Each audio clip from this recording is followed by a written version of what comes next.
Dear student, Gayatri college Sanchore की online classes में आपका स्वागत है। आज हम MSc 47 फाइनल ईयर के अंदर बात करेंगे क्लासिफिकेशन ऑफ नॉन स्टैक्योमेट्री। इससे पहले लेक्चर में हमने स्टैक्योमेट्रिक नॉन स्टैक्योमेट्रिक क्या होती है उसका इंट्रोडक्शन पर डिस्कस किया था, और को प्रिसिपिटेशन जो कि सॉलिड स्टेट रिएक्शन के अंदर किस तरह से होता है उस पर डिस्कस किया था, और कहा था कि जो को प्रिसिपिटेशन होता है सॉलिड स्टेट रिएक्शन के अंदर, उसके अंदर जो रेट ऑफ रिएक्शन होती है वो किस पर डिपेंड करती है। स्मॉल साइज जो पार्टिकल्स हैं उसकी साइज कैसी हो, स्मॉल। और दूसरा हमने बात की थी डिग्री ऑफ होमोजेनाइजेशन अच्छा होना चाहिए, intimacy of contented between the grains, यानी जो उसके ग्रेन से पार्टिकल्स है उसके बीच की जो इंटेंस में कांटेक्ट है वो गुड होना चाहिए। और दूसरा नेक्स्ट था टेम्परेचर का इफेक्ट, जो कि रेट ऑफ रिएक्शन को इंक्रीज करते हैं। उसके बाद हमने बात की थी नॉन स्टैक्योमेट्रिक की। तो नॉन स्टैक्योमेट्रिक क्या होती है, ये ज्यादातर सॉलिड इनऑर्गेनिक कंपाउंड होते हैं उसके द्वारा शो किया जाता है। एलिमेंटल कंपोजिशन जो सॉलिड कंपाउंड का होता है उसकी जो प्रॉपर्टीज होती है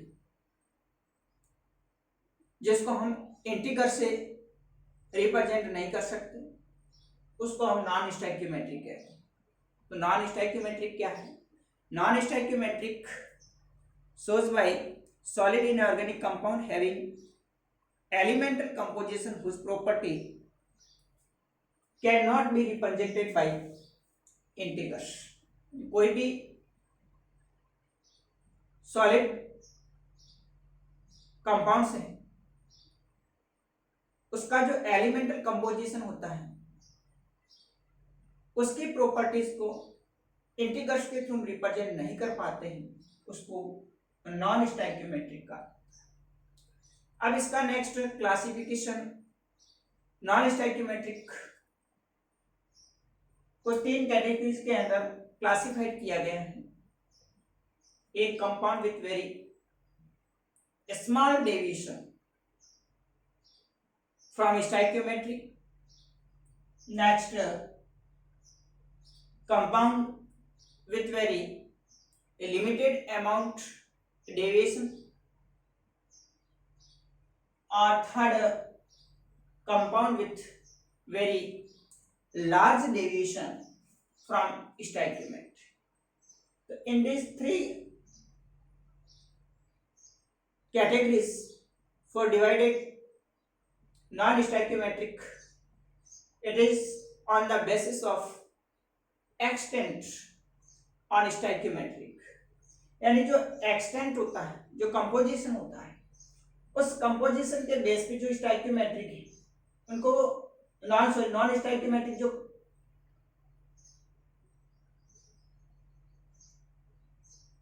थ्री कंडीशन के अंदर अलग अलग क्लासिफाइड करते हैं। एक ऐसे कंपाउंड जिसके अंदर बहुत स्मॉल अमाउंट के अंदर डेविएशन होता है, और दूसरा जिसके अंदर लिमिटेड अमाउंट के अंदर डेविएशन होता है, और तीसरा जिसके अंदर बहुत ज्यादा very large deviation from stoichiometric. Non stoichiometric phase are always neutral. Non stoichiometric जो फेज होती है वो हमेशा कैसी होती है, न्यूट्रल फेज के अंदर होता है। So deviation will occur in such a way that ions change its stable oxidation to another oxidation state. Non stoichiometric जो न्यूट्रल फेज के अंदर है तो तो उस कंडीशन में उसकी जो स्टोइकियोमेट्रिक चेंज होती है वो किस पर डिपेंड करती है, उसकी जो आयंस होते हैं उसकी ऑक्सीडेशन स्टेट पर। कुछ आयंस उसके अंदर ऑक्सीडेशन जो स्टेट होती है उसको चेंज करते हैं। तो non stoichiometric phase are always neutral, so deviation will occurs in such a way that ions change its stable oxidation to another oxidation। तो जो उसकी स्टेबल ऑक्सीडेशन स्टेट होती है वो एक ऑक्सीडेशन स्टेट से नेक्स्ट दूसरी ऑक्सीडेशन स्टेट के अंदर चेंज होती है, उसके बाद में भी जो स्टोइकियोमेट्रिक होगी उसके अंदर कुछ डेविएशन आ जाएगा जिसको हम नॉन स्टोइकियोमेट्रिक डेविएशन कहा जाएगा। Anion are less probable to change oxidation state while cation are more probable to change oxidation state। जो नॉन स्टोइकियोमेट्रिक सॉलिड कंपाउंड अगर शो करते हैं तो उसके अंदर जो एनाइंस होते हैं उसके द्वारा ऑक्सीडेशन स्टेट होता है, यानी एनाइंस का जो ऑक्सीडेशन स्टेट होता है वो कैटाइंस की तुलना में थोड़ा लेस होता है, यानी जो कैटाइंस होते हैं वो मोर ऑक्सीडाइजेबल चेंजेस करते हैं, मतलब जिसमें जो पॉसिबिलिटी ज्यादा होती है वो किसमें होती है, कैटाइंस में ऑक्सीडेशन स्टेट चेंज करने की पॉसिबिलिटी सबसे ज्यादा होती है। तो anions are less probable to change oxidation state while cation are more probable to change oxidation state, so cation will always control the deviation of direction of deviation from stoichiometric. तो उस stoichiometric के अंदर deviation सबसे ज्यादा किसकी वजह से वो चेंज होगा, तो वो किसकी वजह से चेंज होगा, cation will be always control the direction of the deviation from stoichiometric. तो उसमें मेन जो पॉसिबिलिटी होती है वो कैटायंस की होती है, जो कैटायंस होते हैं वो उसके डेविएशन को स्टोइकियोमेट्रिक जो होता है उसके डेविएशन को चेंजेस करते हैं। For example in iron oxide this will be have tendency to becomes metal deficient because Fe2+ can be easily converted into Fe3+। अब यहाँ पर आप देख रहे हैं कि आयरन ऑक्साइड FeO के अंदर जो Fe2+ है वो इजीली ऑक्सीडाइज हो जाता है, कन्वर्ट हो जाता है इन Fe3+ आयन के अंदर। इसी प्रकार इन Fe2O3 आयरन ऑक्साइड के अंदर Fe3+ can be easily converted into Fe2+ oxidation state, so it will tendency to form metal excess defect। तो इस प्रकार से आप देख रहे हैं कि जो ज्यादातर सॉलिड्स के अंदर डेविएशन आता है स्टोइकियोमेट्रिक के अंदर वो किसकी प्रेजेंस में होता है, कैटायंस की प्रेजेंस में होता है। तो कैटायंस जो होते हैं वो मोर प्रोबेबल होते हैं to change their deviation stoichiometric, but anion जो होते हैं वो लेस प्रोबेबल होते हैं चेंज देयर ऑक्सीडेशन स्टेट। इसी प्रकार से नेक्स्ट देखिए लिमिट ऑफ डेविएशन। जो डेविएशन की लिमिट होती है वो किस पर डिपेंड करती है, when defect concentration increases depending on temperature. जब हम डिफेक्ट है उसके कंसंट्रेशन को इंक्रीज करेंगे अलग अलग टेम्परेचर पर, तो defect will interact with each other. तो उसके अंदर जितने भी डिफेक्ट होते हैं वो क्या होते हैं, एक दूसरे के कांटेक्ट में आएंगे, एक दूसरे के इंटरेक्ट में आएंगे। दिस स्टेबिलिटीज द सिस्टम, तो फिर उस सिस्टम की क्या होगी, स्टेबिलिटी होगी वो चेंज हो जाएगी और स्टेबलाइज दिस सिस्टम, और उस सिस्टम को क्या करेंगे वो स्टेबलाइज करेंगे एंड फॉर्म क्लस्टर। और किसका निर्माण करते हैं, क्लस्टर का निर्माण करते हैं, क्लस्टर का फॉर्मेशन होता है। तो डेविएशन के अंदर जब डेविएशन ज्यादा होगा तो डिफेक्ट ऑफ कंसंट्रेशन इंक्रीज होगी, डिफेक्ट ऑफ कंसंट्रेशन इंक्रीज होगी तो उसके अंदर defect will be interact with each other, और ज्यादा जो डिफेक्ट होंगे वो एक दूसरे के इंटरेक्ट में रहेंगे, कांटेक्ट में रहेंगे। तो इससे क्या होगा कि उसकी सिस्टम की जो स्टेबिलिटी है वो इंक्रीज हो जाती है और उसके बाद में जो लास्ट में क्या बन जाता है उसका क्लस्टर का फॉर्मेशन हो जाता है। अब देखिए नेक्स्ट जो क्लस्टर होता है वो क्लस्टर एक न्यू फेज का फॉर्मेशन करता है और उस न्यू फेज के बाद में एक प्रोडक्ट के अंदर न्यू स्ट्रक्चर जो बनेगा वो न्यू स्ट्रक्चर कैसा होगा, नॉन स्टोइकियोमेट्रिक फेज जो होगी उसके अंदर वो क्या हो जाएगी, डिसअपियर हो जाएगी, और वो किस में आ जाएगा, स्टोइकियोमेट्रिक के अंदर आ जाएगा। इसलिए जो नॉन स्टोइकियोमेट्रिक क्रिस्टल्स जो होते हैं वो किस पर डिपेंड करते हैं, स्ट्रिक डिसऑर्डर पर, इंटरनल एनर्जी पर, और वेपर प्रेशर जो कंपाउंड का होता है उस पर डिपेंड करेगा। देखिए नेक्स्ट,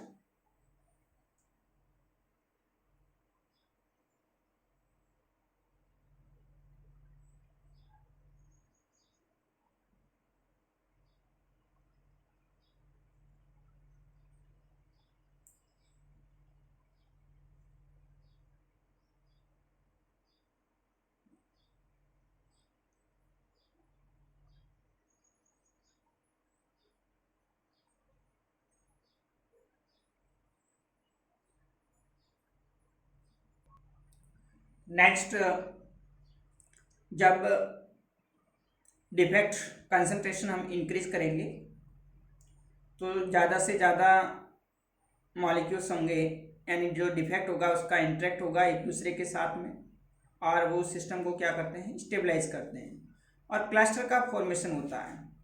अब ये जो क्लस्टर होता है वो एक न्यू फेज का फॉर्मेशन करेगा। जब कंसंट्रेशन बढ़ेगी, डिफेक्ट ऑफ कंसंट्रेशन इंक्रीज होगी, तो उस कंडीशन के अंदर जब क्लस्टर कंपाउंड बनेगा तो this cluster are sufficiently large, they form new phase.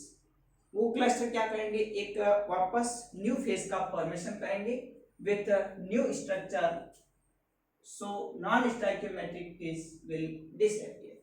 तो न्यू जब क्लस्टर बनेगा, न्यू फेज बनेगी, उस कंडीशन में उसकी जो स्ट्रक्चर है वो भी चेंज हो जाएगी और एक न्यू स्ट्रक्चर के अंदर आ जाएगी। इस कंडीशन के अंदर जो उसकी नॉन स्टोइकियोमेट्रिक कंडीशन होती है वो क्या हो जाती है, डिसअपियर हो जाती है, समाप्त हो जाती है।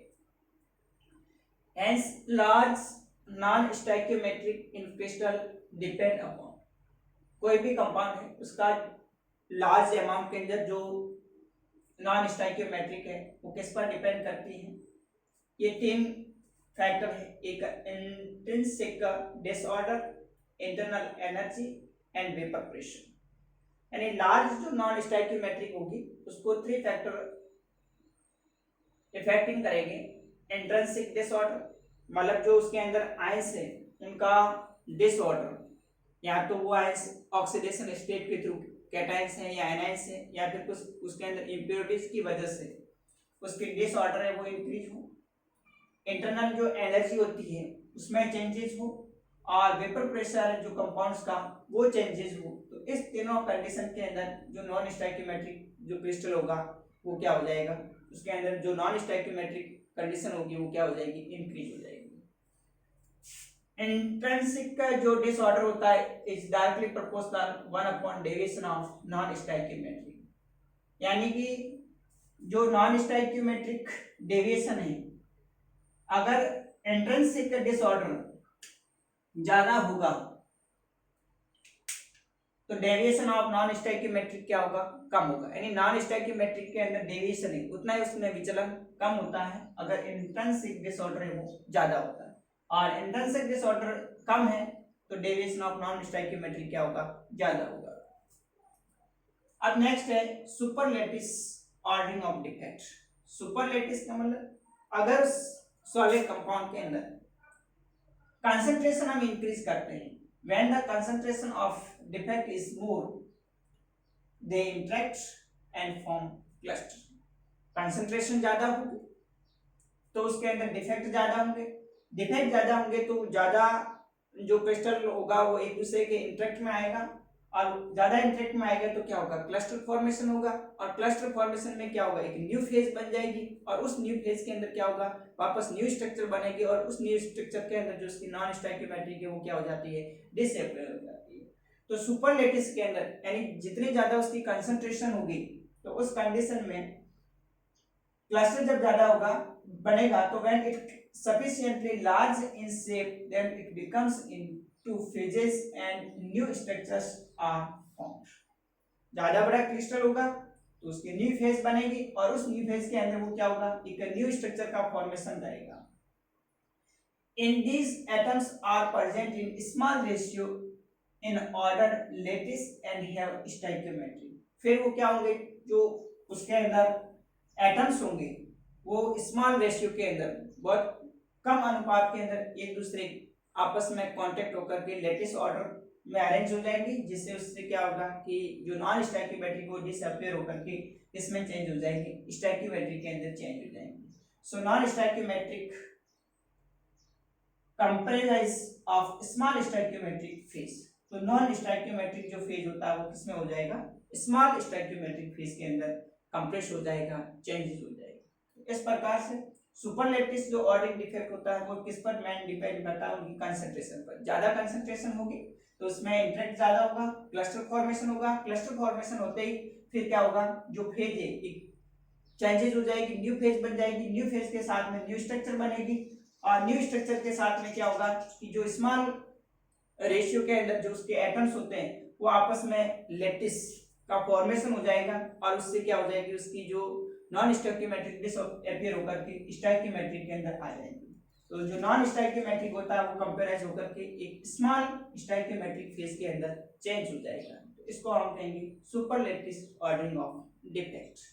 तो ये था जो फर्स्ट यूनिट का जो फर्स्ट टॉपिक है एमएससी 47 के लिए फर्स्ट यूनिट था, जो कि और एमएससी फाइनल ईयर के अंदर नेक्स्ट जो क्रिस्टलाइन सॉलिड्स होते हैं उस पर हम आगे डिस्कस करेंगे. तो उनके लिए अभी फर्स्ट यूनिट ही है एमएससी फाइनल ईयर के लिए, और एमएससी जो फोर्थ सेम के स्टूडेंट होंगे उनके लिए फिर न्यू जो यूनिट है सेकंड वो स्टार्ट हो जाएगा, जिसमें क्रिस्टल डिफेक्ट्स क्या होते हैं उस पर आगे डिस्कस करेंगे. इसके अंदर परफेक्ट क्रिस्टल है, क्रिस्टल डिफेक्ट, थर्मोडायनेमिक उसमें रिक्वायरमेंट और कौन कौन सी उसके अंदर जो पॉइंट डिफेक्ट होती है शॉर्ट की, फ्रेंकल, इस पर नेक्स्ट अगले वीडियोस के अंदर डिस्कस करेंगे. आज के लिए इतना ही. Okay, thank you.